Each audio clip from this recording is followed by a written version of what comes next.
इस कार्यक्रम के पुण्यार्जक हैं श्रीमती आशा देवी, सोहनलाल जी विदावत, पुत्र पीयूष कुमार, पुत्रवधू दीप्ति, पुत्र कुशल कुमार, पुत्रवधू जिनल, पोती जीवनी विदावत, परिवार कुंडा, राजस्थान, मुंबई अंधेरी, जिला उदयपुर। कुछ वसीयत मैं आपको दूंगा।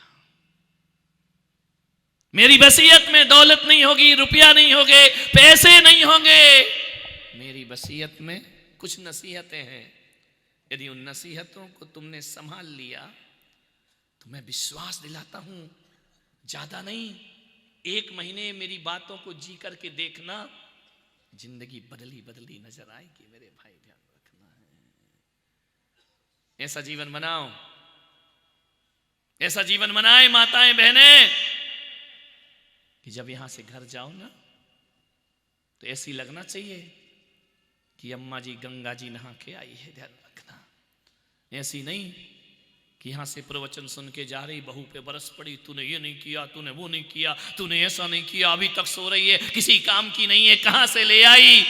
वो बहू सोचेगी यार ये अम्मा जी गंगा जी नहाने गई थी या जूडो कराटे सीखने गई थी। ध्यान रखना है, सत्संग से लौटो तो जिंदगी बदल जाना चाहिए। जब आप यहां से घर पर लौटो और बच्चे गलतियां करें तो मुंह पर गुस्सा नहीं आना चाहिए। ध्यान रखना, अरे तीर्थंकरों के दर्शन करके लौटो तो क्षण भर को तो तीर्थंकर की शांति हमारे जीवन में होना चाहिए। लोग कहते हैं कि बच्चों ने मंदिर आना बंद कर दिया है, तो मैं पुलक सागर कहता हूं युवाओं ने मंदिर आना बंद नहीं किया है, बूढ़ों ने मंदिर जाने का अर्थ बदल दिया है, इसलिए युवाओं ने मंदिर आना बंद कर दिया है। ध्यान रखिए, बच्चा सोचता है यार दादाजी घर में भी गुस्सा करते हैं, मंदिर में भी गुस्सा करते हैं, वहां भी झगड़ा करते हैं, यहां भी झगड़ा करते हैं, मंदिर आओ वहां भी लड़ाइयां चल रही हैं, 13 की चल रही, 20 की चल रही, चंदन की चल रही, फूल की चल रही। उसने कहा था तेरे की ये जिंदगी, यहां भी झगड़ा और वहां भी। तो बच्चा कहता है ऐसे मंदिर जाने से कोई मतलब नहीं हुआ करता है। मंदिर जो रोज आते हैं ना, उनने उनका आना बंद कर दिया है। ध्यान रखना है, शांति। गाली का जवाब गीत से दोगे ना। जब कोई अम्मा जी घर से झगड़ के आए अपनी बहू से, वो लौट के जाए तो एक बात ध्यान रखना, आओ तो ज्वालाबाई बनकर आना और जाओ क्या बन के जाना। बोलो बोलो ज्वाला वालियो, आओ तो ज्वालाबाई बनकर आओ, और जब यहां से जाओ तो शांतिबाई बनकर के घर जाना। और तुम जब घर से यहां आओ अंगारा बनकर आना, जब लौटो तो जलधारा बन करके लौटना। ध्यान रखना, तुम्हारे बच्चे, तुम्हारी बहुएं, तुम्हारी बेटी कहेंगी अच्छा मंदिर जाने से इतना परिवर्तन होता है, ठीक है कल से हम भी मंदिर जाएंगे, हम भी सत्संग में जाकर के बैठे। जीवन बदलो, जिंदगी को बदलिए। जिंदगी बदले, मंदिर बदलने से कुछ नहीं होता मेरे भाई, मूर्तियां बदलने से कुछ नहीं होता मेरे भाई, परिवेश बदलने से कुछ नहीं होता है, भेष बदलने से कुछ नहीं होता है। जिंदगी में अगर कुछ होता है तो आदमी का स्वभाव बदलना चाहिए। ध्यान रखना, वो असली धर्म हुआ करता है। स्वभाव बदलो, अपने आप को बदलो। जिन ओठों पर हमेशा गाली थी उन ओठों पर गीत हो जाना चाहिए। जिन ओठों पर हमेशा बुराई थी वो ओठ अच्छाइयों से सज जाना चाहिए। ध्यान रखना है, तो समझना हमने अपनी जिंदगी में कोई परिवर्तन किया है। कुछ ना कुछ तो इस पीढ़ी को देकर जाओ। क्या वसीयत दोगे अपने बच्चों को? चलो एक काम करो, गांधी की जीवन गाथा बहुत पढ़ी है तुमने, टॉल्स्टॉय की जीवन गाथा बहुत पढ़ी है तुमने, वर्णी जी की जीवन गाथा बहुत पढ़ी है तुमने।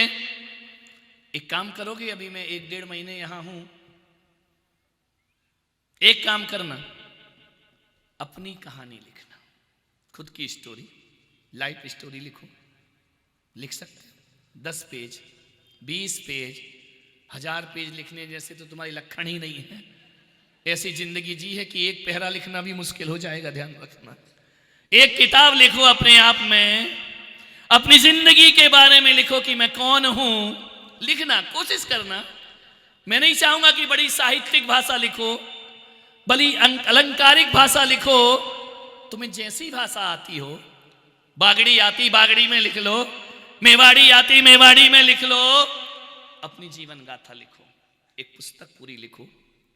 मैंने दर्जनों पुस्तकें लिखी हैं, लेकिन सबसे ज्यादा तकलीफ मालूम है कब होती है? जब उस पुस्तक का टाइटल देना हो कि पुस्तक है क्या। शीर्षक में ही सब कुछ होता है। तुम अपनी पुस्तक लिखना और टाइटल सबसे लास्ट में लिखना। लिख सकोगे? जो पुस्तक लिखोगे ना, उसके अनुसार ही उसका नाम होना चाहिए पुस्तक का। क्या लिखोगे अपने नाम में, हीरो या विलन? क्या लिखोगे अपनी पुस्तक में? यदि हीरो जैसा कैरेक्टर होगा तो पुस्तक में नायक लिखा जाएगा, ध्यान रखना। और नायक जैसा कैरेक्टर नहीं हुआ तो पुस्तक का नाम खलनायक में आने वाला है, ध्यान रखिए। आपसे निवेदन है, मत लिखो हाथ से पुस्तक। एक बार अकेले में बैठकर चिंतन करना कि मेरे मरने के बाद मेरी जिंदगी नायकों में होगी या खलनायकों में होगी, या युग नायक में होगी या महानायक में होगी। एक बार अपना आकलन करने का जरूर प्रयास करना। और यदि आपको लगे ईमानदारी से लिखना, आपको लगे कि मेरी पुस्तक तो खलनायक में बदल रही है, तो आज से घर जाकर अपनी जिंदगी को बदलने का प्रयास करना। अरे दूसरों से अपनी जिंदगी की कहानी मत लिखवाओ, खुद अपनी जिंदगी की कहानी लिखने का प्रयास करिए, ध्यान रखिए। वो सोचिए मेरी भूमिका राम की है या रावण की है, मेरी भूमिका कृष्ण की है या कंस की है, मेरी भूमिका महावीर की है या मरीचि की है। ये व्यवस्था, इस सोचना तुम्हें ही पड़ेगा। दूसरों की किताब मत पढ़ो, अपनी जिंदगी की किताब पढ़िए, ध्यान रखना। और मैं सोचता हूं किसी और की कहानी जीवन में वो क्रांति नहीं ला पाएगी जो अपनी कहानी अपने जीवन में क्रांति ला करके खड़ी कर देगी, ध्यान रखिए। सोचो तुम कैसा जीवन जी रहे हो। अम्मा, जगत जननी जगदम्बा, अब तो सुधर जाओ, ध्यान रखना। सोचना निरूपा राय का जीवन जी रही है, ललिता पवार का जीवन जी रही है। कौन सी मां बनना चाहती है बोलिए? सोचना तुम्हें ही है, देखना तुम्हें ही है। तुम्हारे घर का वातावरण कैसा है, तुम्हारे घर का माहौल कैसा है, ध्यान रखना। क्या टाइटल मिलेगा तुमको? बहू से अच्छे व्यवहार होंगे तो निरूपा राय बनोगी, और यदि अच्छे व्यवहार नहीं हुए तो क्या बनोगी? हाँ, ऐसे नाम तुम अपने मुंह से लो, मेरे मुंह से काहे को निकलवाते हो? ध्यान रखिए। मान्यवर, कैसा जीवन जीना है? अच्छा जीवन जीना है। क्या वसीयत दे करके जाओगे? तुम्हारे बच्चे तुम्हें किस रूप में याद करें? अच्छे रूप में या बुरे रूप में? तुम्हारा स्मरण करें तो उनके अंदर गर्व पैदा होना चाहिए। तुम्हारा स्मरण करे तो ऐसा नहीं अच्छा बुढ़ा खड़ूस जब तक जिया माथे खाते रहा, अच्छा है दुनिया से चला गया, जीते जी भी परेशान किया और मरने के बाद भी। ऐसी जिंदगी चाहते हो क्या? ध्यान रखिए, अपनी जिंदगी को संवारने का प्रयास करो। घर बहुत सुंदर बना लिए तुमने, मकान बहुत सुंदर बना लिए तुमने, महंगी महंगी कारें ला करके खड़ी कर दी घर के दरवाजे में। मैं आपसे कहता हूं कि अपने बच्चों को महंगी कार दिलाओ या ना दिलाओ, संस्कार जरूर दिलाइए अपने बच्चों को, ताकि उनका जीवन उस संस्कार देने से पहले संस्कारित होना बहुत जरूरी है। संस्कारित होइए, जीवन बदलिए। एक दादाजी आए, बोले महाराज मेरे बच्चे को कुछ धर्म का ज्ञान दे दो। मैंने कहा क्या ज्ञान दे दूं? अरे कुछ सिखा दो धर्म की बातें, मंदिर जाए दर्शन करे। मैंने कहा दादाजी तुम जाते हो? बोले हम नहीं जाते हैं।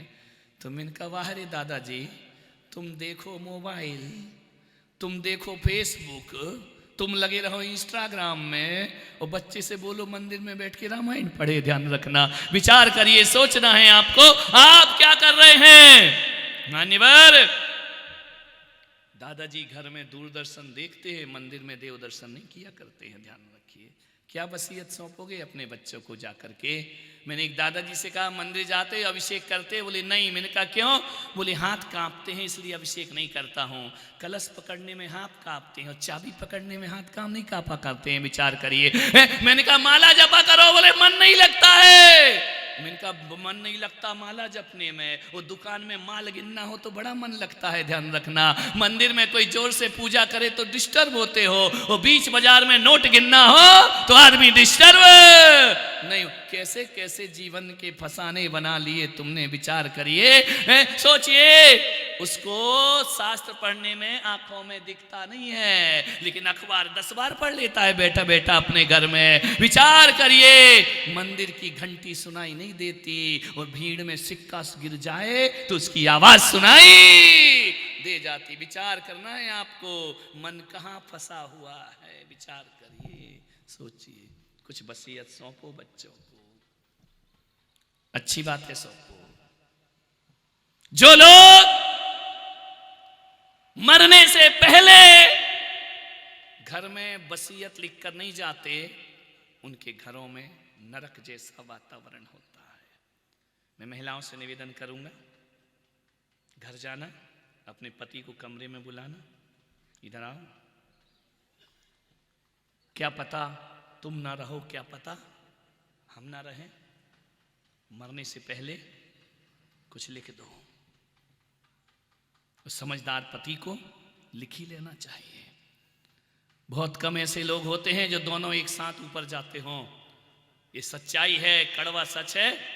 मरने से पहले हर महिला को अपने पति से अपना हिस्सा लिखवा लेना चाहिए, वरना स्थिति इतनी खराब हो गई है कि पति के मरने के बाद फिर तुम्हें वृद्धाश्रम ही तुम्हारा इंतजार करता है। मेरे भाई ध्यान रखिए, इतना तो करके जाओ, इतना तो आप भी करके जाओ। वो धर्म पत्नी है, वो तुम्हारे घर में आई है, अपना परिवार छोड़कर तुम्हारे घर को बसाती है। ये नारी वो नारी है जो तुम्हारे जीवन का निर्माण करती है।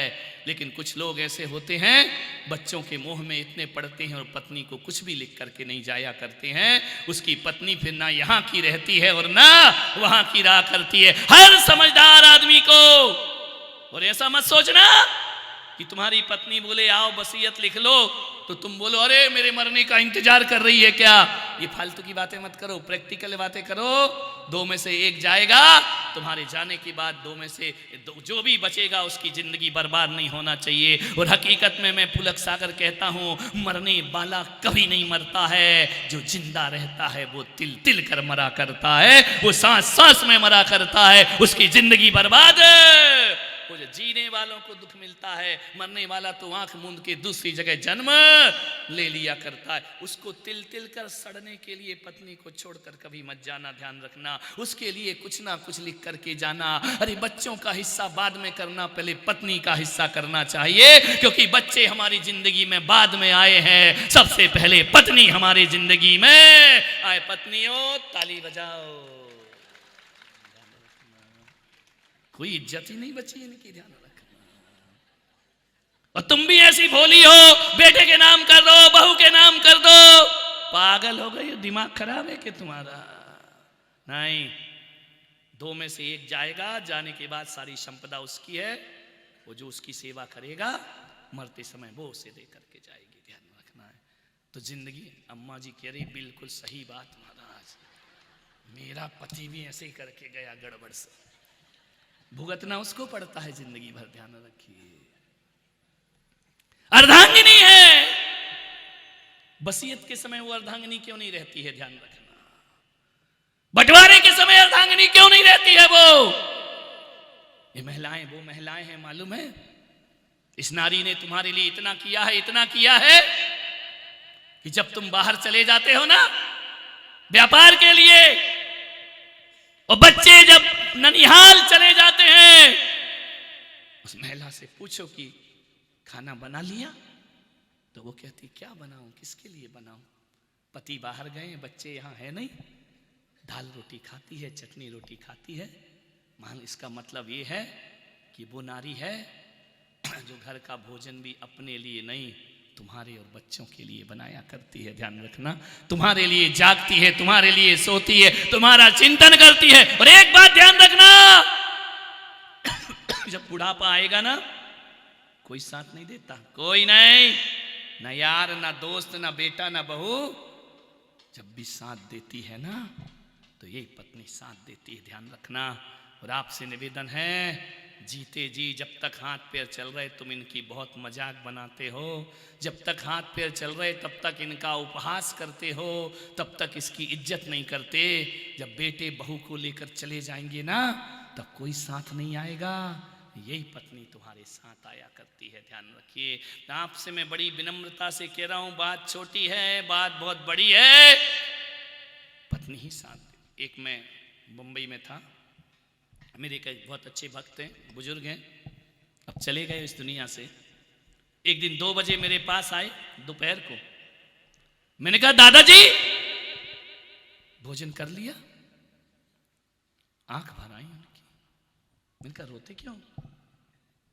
बोले महाराज 7 साल बाद पहली बार किसी ने पूछा कि भोजन कर लिया। करोड़पति सेठ, पैसों की कोई कमी नहीं, दौलत अपार।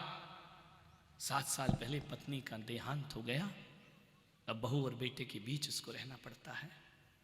बोले महाराज जब मेरी पत्नी थी ना 10 फोन करती थी, कहां हो, खाना बन गया है आ जाओ, ठंडा हो जाएगा। 4 फोन करती थी मुझे। और जब से उस पत्नी की मौत हुई है ना, बहू का एक फोन नहीं आता कि पिताजी आ जाओ भोजन कर लो। यूं तो भोजन की कोई कमी नहीं है मेरे घर में, लेकिन मेरी बहुएं बना के रख देती हैं। 2 बजे जाओ तो उनको कोई फर्क नहीं पड़ता, 12 बजे जाओ तो कोई फर्क नहीं पड़ता है। पत्नी रहती थी तो 10 बार पूछती थी कैसे हो, कहाँ हो, तबीयत ठीक है, जल्दी आओ, खाना ठंडा हो रहा है। अब घर में कोई पूछने वाला नहीं बचा है। 7 साल में पहली बार आपने पूछा है कि खाना खा लिया, इसलिए मेरी आंखें भर आई हैं। ध्यान रखना, एक बात याद रखना डूंगरपुर वासियों, एक पत्नी तो बिना पति की जिंदगी जी लेती है, लेकिन बुढ़ापा आदमी का बिना पत्नी के बड़ा मुश्किल हो जाया करता है। ध्यान रखना, कोई उसके पास नहीं आता है, कोई उसे पूछता नहीं है। मान्यवर आपसे निवेदन है, अपने बुढ़ापे की थोड़ी सी व्यवस्था करके रखो। ध्यान रखिए मान्यवर, पैसों की ही नहीं कह रहा हूं, नहीं है पैसा कोई बात नहीं है, लेकिन कुछ तो ऐसी चीज हो जिससे तुम्हारी चाहत बनी रहे परिवार के लोगों। इस कार्यक्रम के पुण्यार्जक थे श्रीमती आशा देवी सोहनलाल जी विदावत, पुत्र पीयूष कुमार, पुत्रवधू दीप्ति, पुत्र कुशल कुमार, पुत्रवधू जिनल, पोती जीवनी विदावत परिवार, कुंडा, राजस्थान, मुंबई अंधेरी, जिला उदयपुर।